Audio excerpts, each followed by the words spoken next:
જામનગર જિલ્લાના એક ગામમાં પરંપરાગત પાકોના બદલે ખેડૂતો ફૂલોની ખેતી તરફ વળ્યા છે, જેના કારણે ઓછી જમીનમાં પણ સારી આવક મેળવી રહ્યા છે।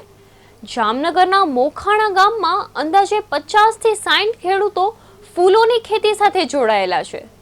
મગફળી અને કપાસ જેવા પાકોની સરખામણીએ ફૂલોની ખેતીમાંથી વધુ આવક મળતી હોવાથી ખેડૂતોએ આ તરફ આકર્ષ્યા છે। ખેડૂતોના જણાવ્યા મુજબ એક ખેડૂતને સરેરાશ વર્ષે દરમિયાન 1 લાખથી 1.5 લાખ રૂપિયા સુધીની આવક થઈ જાય છે।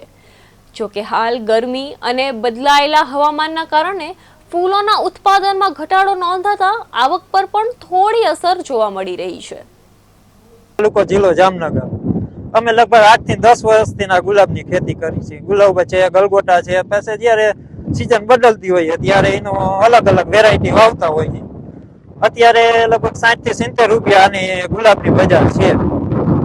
તો એમ પાછું ઉત્પાદન ઓછું આવતું હોય છે, ઉનાળો છે એટલા માટે લૂ લાગી જતી હોય છે, તડકા પડતા હોય, આ પવન વાયુ વાતો હોય એટલે માલ પણ બગડી જાય છે એ પ્રમાણે।